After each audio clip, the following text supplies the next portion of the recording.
Living indubiously. It is your call. It is your game. It is your creation. Oh my God, you're so indubious. You've got to have an optimal theory for playing the game. Whatever you focus upon becomes your truth. What's up, everyone? Welcome to the Living Indubiously podcast.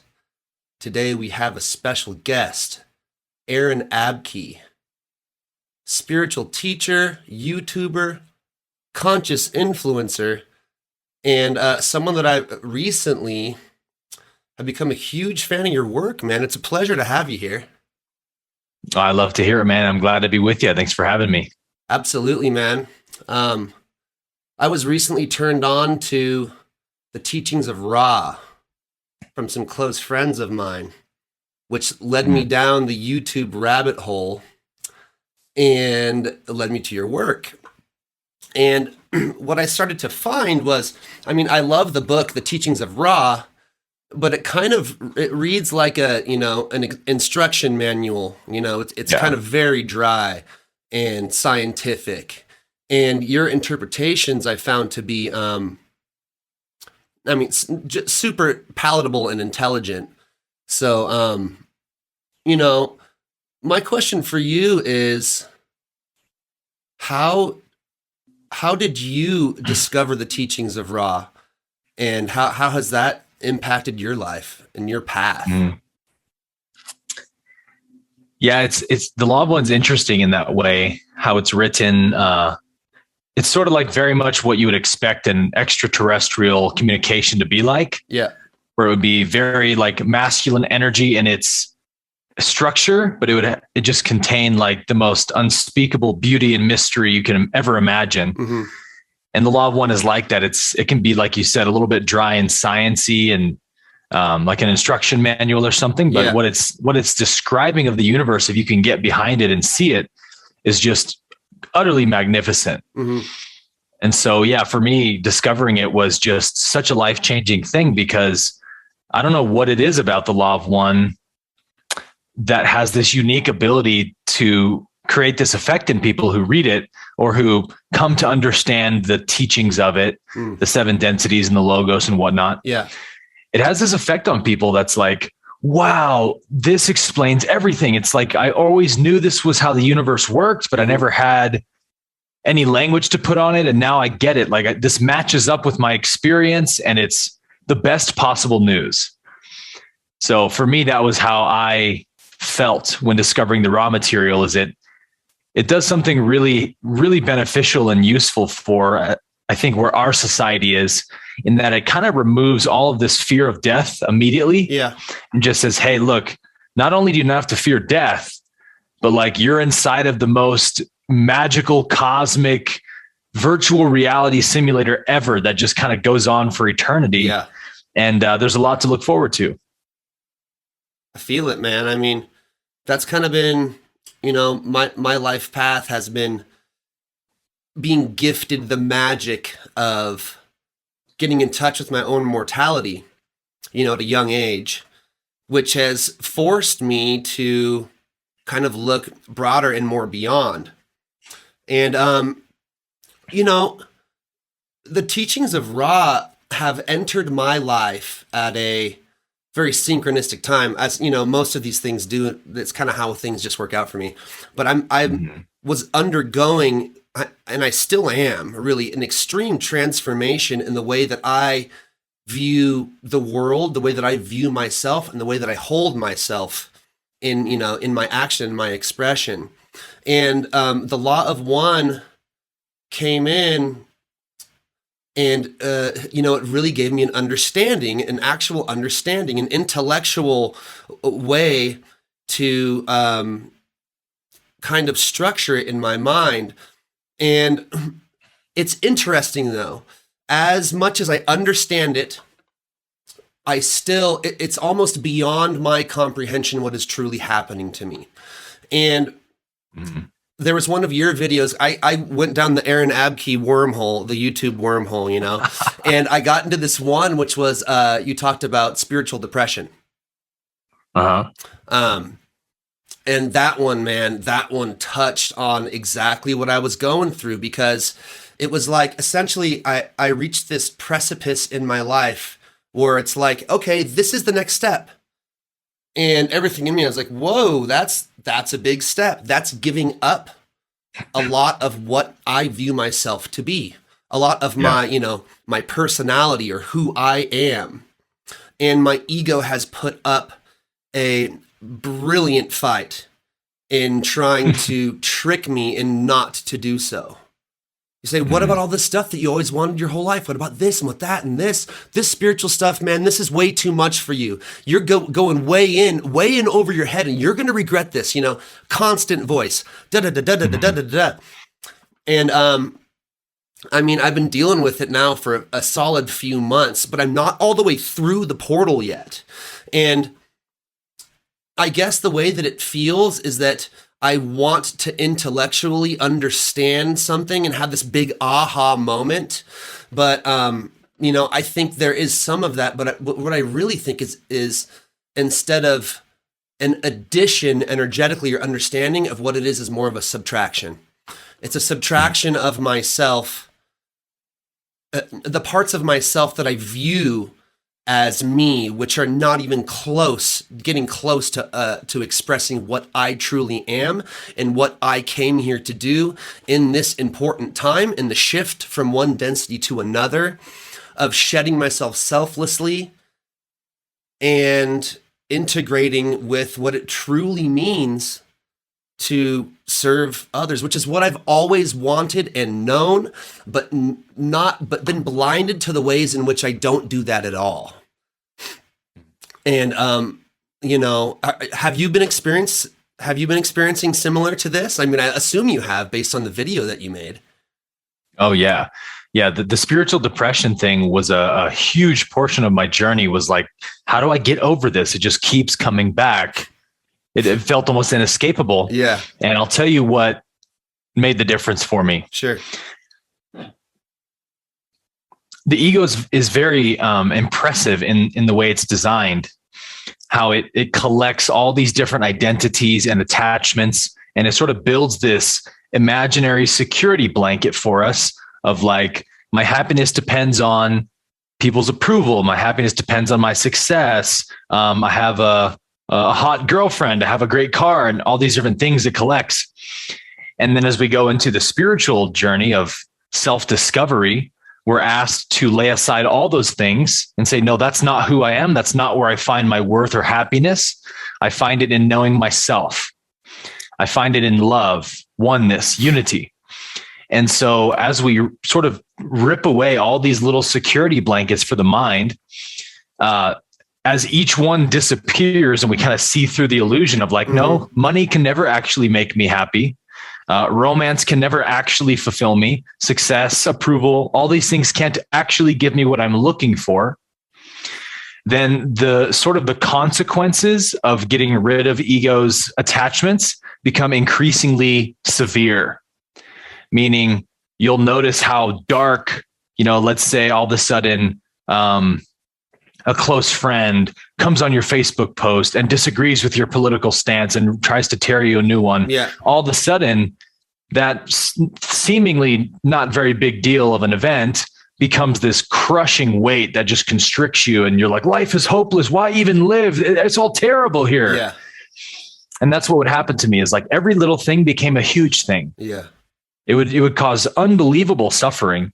And just a few years ago, when I was firmly in my ego identity, I could blow through stuff like that, no problem, because I got all these other things that I can find comfort in. If this one fails, I got 20 other ones. Yeah. But on self-realization, we strip away all of them and say none of these things can last. And so the mind throws up sort of increasingly intense temper tantrums as a result. So when I started to see this, I noticed that it doesn't matter how much spiritual knowledge I collect. It doesn't matter how many non-duality texts I read. It doesn't matter how well I can explain self-realization or non-duality, it doesn't matter, because if I don't have the essence of what I am, which is love, it all is empty at the end of the day. It leads me to nowhere. It still has this dryness to it. It's like, but okay, I understand everything, but for what? For who? Still, there's no purpose to it yet. Yeah. And so this is where I returned kind of back to my original Christian roots. Yeah. Was that I began my spiritual journey with really no wisdom at all. Like my theology was majorly screwed up on understanding God's nature and my nature. I believed I was separate. I was a sinner and all this stuff. Yeah. But what I did have was this just remarkable level of devotion. It was like, everything I do, I live, I breathe for you. You're my love. You're my beloved. You're my everything. Without you, nothing has meaning. And I was just in this kind of daily love affair with God. And I would talk to God all day at school. And like, if I didn't have friends at school, it didn't bother me that much because I knew God loved me. And it was a really sweet place to be. What's that? That is adorable. Yeah. Yeah. Cause I went through that whole phase of like being a loner, as they say, in 7th grade. Yeah. All my friends started doing drugs and swearing and stuff. And I was taught at school and at church rather, and at home, that those things were evil. And you can't associate with people who do those things. So out of trying to honor my Christian values, I was like, well, shit, I have no friends left. I have to be a loner. So, but it was like me and God, and I was okay with it, you know? Yeah. And I used to worship God. We had these worship services. I was a worship leader. I would sing songs all day. And I lost that when I left Christianity and went more of the Eastern route and went into the wisdom approach, or we could say the masculine approach. Yeah. I had sort of divorced my feminine connection to the divine. And so it was really when I said, okay, I've got enough knowledge. I've had enough mind-blowing downloads. I've had enough epiphanies. I don't need any more epiphanies, because at the end of the day, they still leave me dry. If I don't have that love for the divine, at the end of the day, it's all meaningless. And so I really changed my spiritual trajectory to one of devotion, called bhakti yoga, where it was like, I'm just going to consecrate everything I do as like an offering to my beloved, to God, in whatever way that has meaning for you. Could be through Christ, through Buddha, through Krishna, whatever your religion is. You can use archetypes if you want, but it's like, I need to devote myself to something. I need to serve something, sort of that guru disciple relationship. And that was what brought meaning back to the spiritual journey for me. In that now all of this self-knowledge I've collected actually has a landing place for me that has true sweetness and richness and meaning and beauty to it. And it just even creates more of that mystery. The more in love I fall with reality, the more I become a lover of reality, the more mysterious it actually becomes. And I've found that it's really in the mystery that we find true contentment and fulfillment and happiness. And the certainty that we give to the mind when we collect so much knowledge, but we don't have so much love, can actually become weaponized by the ego to sort of attack us and crucify us on a daily basis. Absolutely, man. And I also feel like everything that I've learned knowledge-wise, it tends to be this almost fluid, changing reality, whereas the truth of compassion and love is ever present. Yeah. You know, and I discovered teachings that really deeply resonate with me, that transform my life. Knowledge and understandings that later on I don't seem so applicable. So, you know, it begs the question of, you know, is it really the wisest idea to identify so deeply with knowledgeable truths? And I'll give you an example, because I used to be really into Abraham, like a huge fan. And honestly, it did change my life for the better. Those teachings and understandings for me, for sure, yeah, really implemented and like started me on this path of manifestation, right? But then down that road at a certain point, where I am now, is it kind of hits a wall with some of the teachings of Ra in a sense, or the law of one, right? Because sometimes I feel like service to others and, really establishing what our virtue is and the ways in which we want to act responsibly in our environment is not the same as the Abraham way of just simply following your bliss. So it's been an interesting one lately for me. I'm kind of reconciling the two schools of teaching. And I know that you're very well familiar with both. Do you have any thoughts on that, what I'm saying? Yeah, this is a question I get pretty often, especially in like non-doership teachings comparing with law of attraction. Right. Can you explain to me a little more about like, where do you find there to be a contradiction between the two? I feel in the teachings of Abraham, it's very much it seems very self-serving almost in a sense. Right. There's at least an aspect of it that can be interpreted that way. And it really goes down to like traditional manifestation teachings. People, I want to be rich and I want to have a cool house and I want to have the girlfriend I want and I want to have a cool car. And then you go to, you go and sit on the seat with Abraham and ask that. And she goes, absolutely. Totally. Yeah. Mm-hmm. And then informs you how to get it. Whereas, when you get further down that path, it's like, okay, yeah, you can manifest things and you can create the world that you want to create for yourself. But how is that really truly identifying with the path of good, which is service to others? That's, they seem a little bit in conflict with each other. Yeah. Okay. Yeah, and it's great you bring this up because this is a super important connection to make between the two teachings that will really bring them both to life. Yeah. First thing to understand is that all spiritual teachings are spoken to a certain level of understanding. Because everyone's at such a different level in their spiritual development, there isn't really such a thing as a one-size-fits-all teaching. Yeah. There sort of are, like love everyone or love is the highest truth. That applies at every level. But when we're getting into the nuances of the spiritual path and knowing myself, we have to speak to different levels of understanding. Mm-hmm. And in that sense, the law of attraction will do for people exactly what spiritual knowledge did for me, where I really believed it was the ultimate answer was my suffering will be relieved if I just collect enough spiritual knowledge. And so I pursued it and I collected it. And to my utter shock, it didn't actually end my suffering. Yeah. In some ways, it made it worse. But that is sort of likened to the analogy of the caterpillar becoming the butterfly.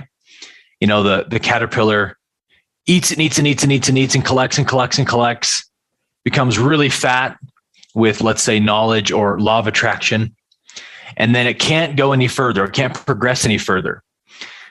Everyone who does the law of attraction route and tries to manifest their way to happiness will eventually come to that discovery, right? Everything I do, no matter how much I manifest, I'm still ultimately left with this void inside of me. Mm-hmm. Something is still missing. And so that's when it goes into the cocoon and becomes crystallized into the butterfly. And even the butterfly, only breaks out of the cocoon because it's suffocating. It's grown so large that it actually can't move or breathe. And so it begins panicking for its life and thrashing around. And then it bursts out of the cocoon. And that's a very necessary process for a butterfly to go through. I don't know exactly the biology of it, but I've heard biologists discuss this before, that like if you're walking down a path and you see a cocoon and a butterfly trying to break out, and you see, oh man, this poor little guy, he's really struggling. Let me just help him out a little bit. And you just like snip open the side of the thing so he can come out. The butterfly will die. Yeah. something about that struggle is strengthening it. Maybe it's giving it more time to really integrate the new material its body's made out of. I don't know, but you can't rush that process or it's death. Yeah. So in that sense, our greatest challenges and pain become our blessing in that sense, that they forge us in the fire and they teach us real, true knowledge, which is beyond understanding of the mind. And so that's why I go back to love, because love is the highest form of understanding, ultimately. To love something is to know it from the highest possible perspective, to see it as one with you. And so whether it's law of attraction or non-duality, it will always bring you back to love. Ultimately, I have to love reality to be happy. And that's where service to others comes in for me. So it's not necessarily service to self or selfish to want to manifest a good life for yourself.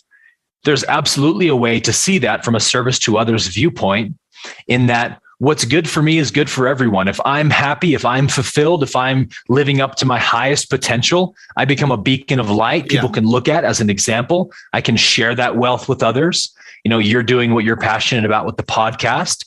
So you're putting out value into the world. I'm doing what I'm passionate about. I'm putting out value into the world. And I believe that's how the universe works through us, is that when we follow our highest excitement, as Abraham would say, ultimately it will lead us to an enlightened civilization, because everybody will do what they're passionate about, what excites them, what turns them on, makes them come alive. And all these needs that arise in society will be met by somebody with passion. A product will be made, a company will be started, and we'll fill all of those holes with people that are excited to fill those holes. Yeah. And in that sense, the universe is just so self-organizing that we just are really asked to follow our excitement and our joy, and the universe does the rest, if that makes sense. I mean, it makes sense. It does. I appreciate you wrapping that up with a bow. I mean, it's kind of what I feel, but I still struggle with it. You know, that's fine. I saw something. It was one of your videos talking about a new platform that you are moving to in regards to an uncensored spiritual network kind of platform. Could you talk about that a little bit? I was really interested in that. Yeah, so I'm not actually moving in the sense that I'm leaving YouTube or something. Right. Just adding on to my content in the sense that I can have a platform that has my YouTube material protected now. Because with censorship, I could at any moment, they could decide that you're a threat to their narrative and just rip you off the internet. So that was important to me to back up my content that, you know, millions of people are finding help from. And then the other important thing for me was to have a platform where I can speak about these current events and world issues that I just firmly believe that as spiritual teachers, like if anyone's called to speak to what's happening in the world, it's us. And to give that healthy perspective.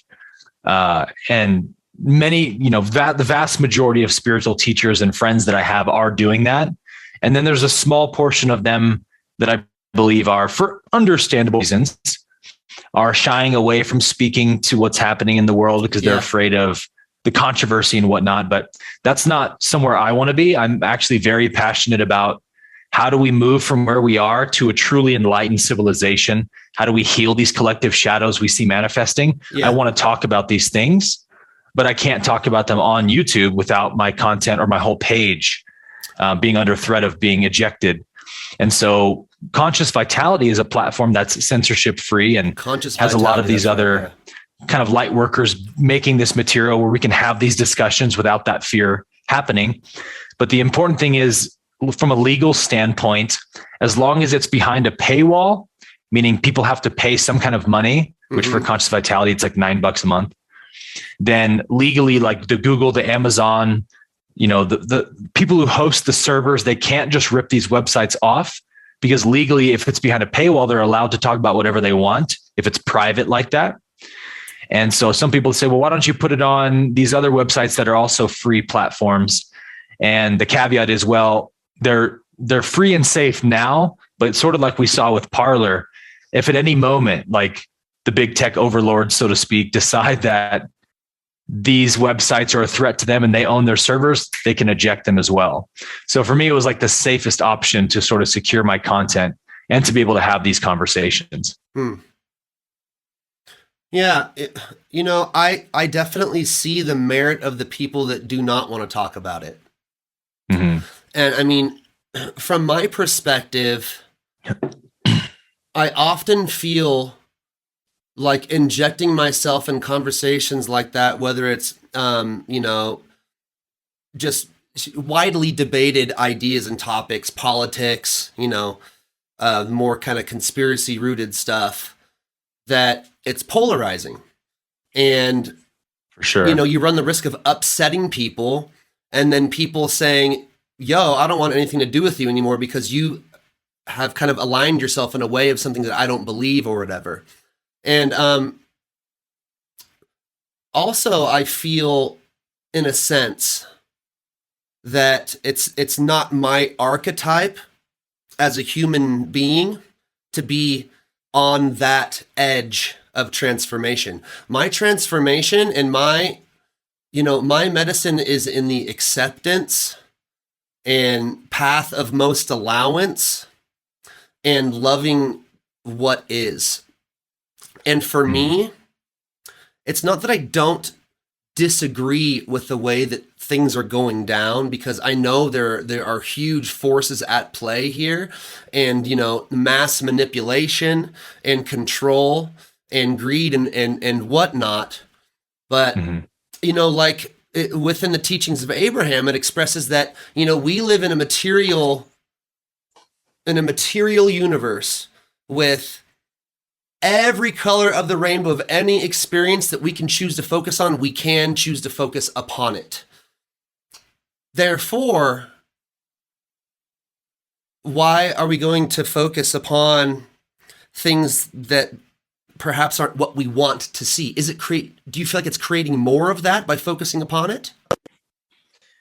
Yeah, that's what I'm really passionate about speaking on right now. Is it just doesn't do us any good. And maybe there's some value for sure to be had, and especially when it comes to raising awareness of things like child trafficking and whatnot. For sure, there's value in that. Yeah. But it just doesn't serve us ultimately to talk about the effects and not talk about the cause, meaning the greed and the central banking system and big pharma we could talk about forever. Yeah. Ultimately, it's a spiritual issue. Correct. It's really a projection of our own collective greed. It's in the whole collective field. It's not just these few powerful elites that are greedy. It's all of us, and they are a manifestation of us. So it's a complete waste of time to get angry at them, judge them. I mean, all that's going to do, like you would say, or Abraham would say, is add to more of it.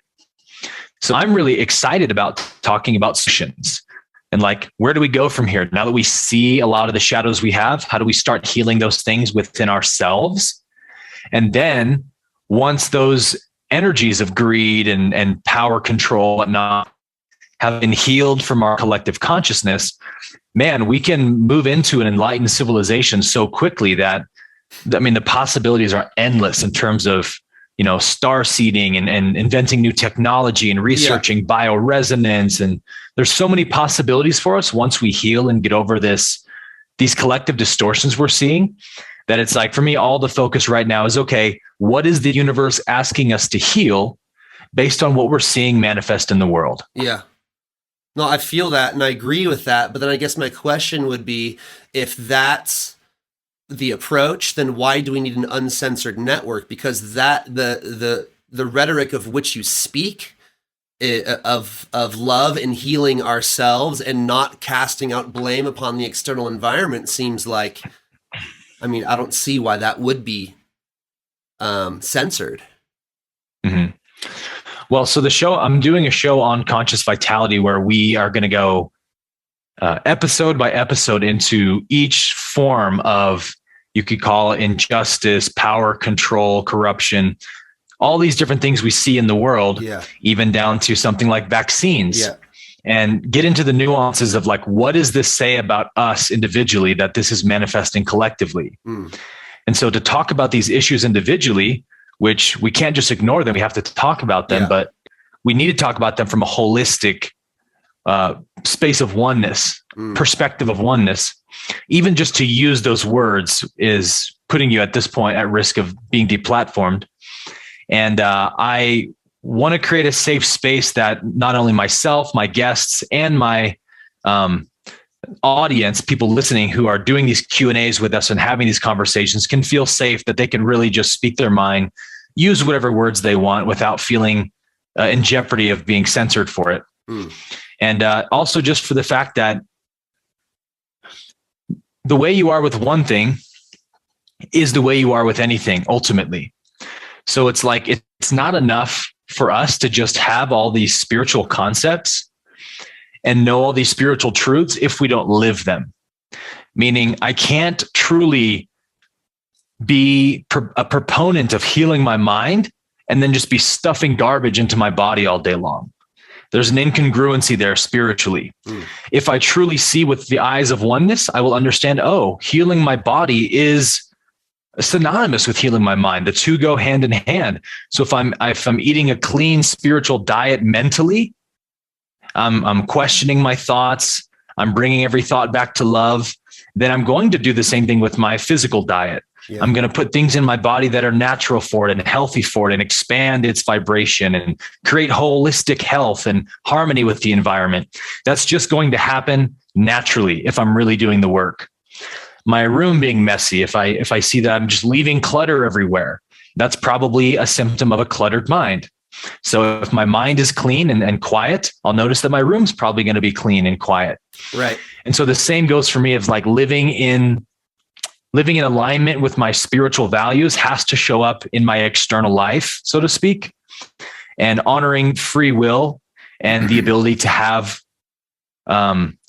non-censored, sort of like the victimizing approach of censorship itself is incongruent with who I see myself as and us as divine beings. Yeah. So it's like, I just don't find alignment or resonance with having these conversations on a platform that is so victim consciousness oriented. I mean, it's pretty much the height of that in the physical reality is the YouTube comment sections, you know? Yeah, definitely. Yeah, I feel you. That makes sense, man.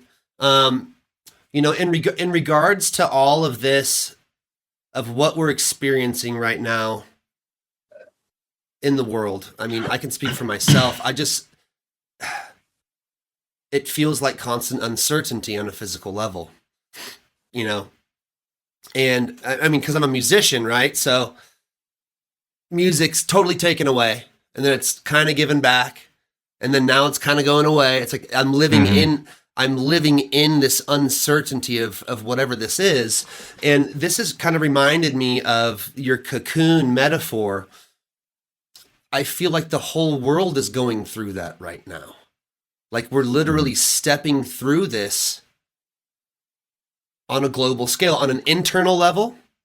I feel like, I mean, people are either choosing to go inward and work on themselves and, you know, take this extra time that we have away from needing to, you know, because with, you know, whatever quarantine is happening or people taking steps in their life to have more time. People are choosing to either go inward and say, you know, what is it within me that is perceiving it this way? Or we're choosing to go outward and cast blame and point fingers, you know, with all of everything that's going on that we're seeing. Everybody knows. Mm-hmm. What do you think's going on? Do you think this is a short-term thing that we're stepping through? Or do you think this is going to last, you know, hundreds and hundreds of years as we step into the next density, so to speak? Well, the short answer is I obviously can't know how long this will or won't take. Yeah. But from my perspective, what I see happening in the world is that we're sort of in this age of light, light meaning illumination, uncovering, revealing.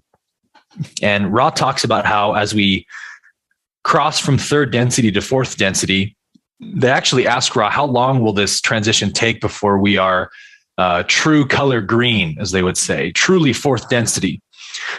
Because you don't just, everything from third density doesn't just poof away once the planet makes that shift. It still has to be processed through and healed out of the collective. And so just like we do shadow work on ourselves, our whole planet has to do shadow work.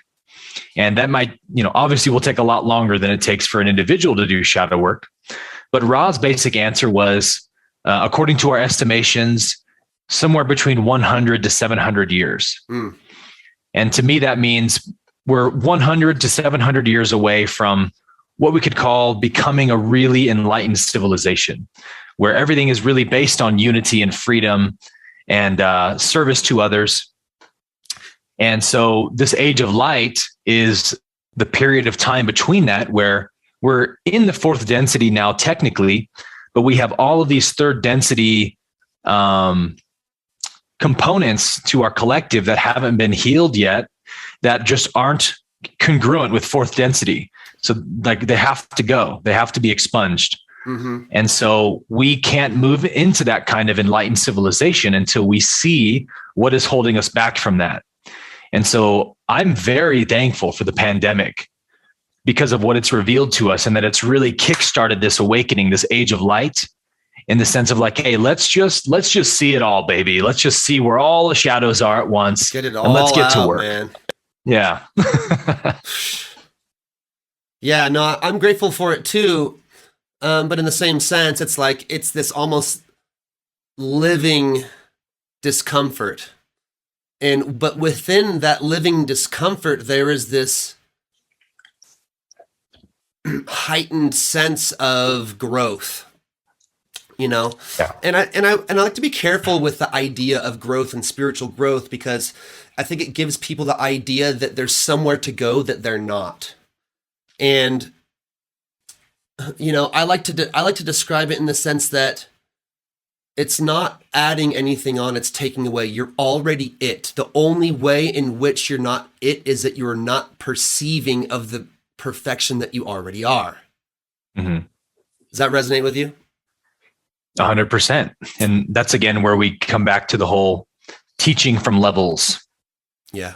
Because the creator, the one infinite creator that all of us are, is so infinite that it has to project itself into such a finite vessel and go on this unbelievably long journey of evolution to slowly discover and have even a glimpse of what it really is. Yeah. So like this process of evolution all of us are currently experiencing is valid in that sense, in that this is the creator knowing itself. But from the highest perspective, we know we are already that. We're not becoming that. We're just discovering that. And that discovery happens through, these 7 densities of consciousness we move through.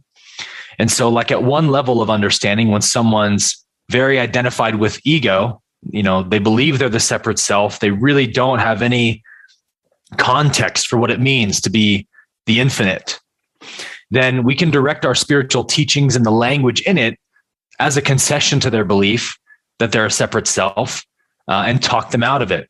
And this is sort of what A Course in Miracles does. All the language of A Course in Miracles, if you've ever read it, is very much like speaking to this separate self you think you are and talking you out of that belief and sort of showing you like, hey, this is what you really are. Remember your true nature. It's like this. Isn't this what your heart longs for? That's because you're that. And that's relevant for this level, but to a more realized being, it doesn't need to be spoken to like that. It already understands those things. So in my eyes, it's all sort of equally valid in that sense. If we can hold all of these these words loosely and realize they're just tools. And, I wouldn't try to teach a second grader calculus. I'm going to teach a second grader whatever level of math is relevant for their understanding, but they will get to calculus at some point, and then those teachings become irrelevant for them from second grade level. It's a lot like that when it comes to spiritual language and the words we use. Yeah. I feel it, man. So if people listening out there are interested in your work and what it is you do, can you give us a rundown of how they could get in touch with you or access your stuff? Sure. Yeah. I keep it really simple in terms of how to find me. It's just Aaron Abke at any platform you're looking at me for. So youtube.com/, facebook.com/, Instagram, AaronAbke.com. It's all just Aaron Abke. Okay. And so you can find my YouTube content on YouTube, obviously. And I have some like almost 300 videos, I think, for free there. Yeah.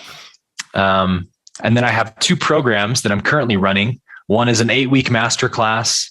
And then the other program is a year-long A Course in Miracles program, where we sort of do the daily lessons together every morning and some other things. So you can find all of that information on my website at aaronabke.com.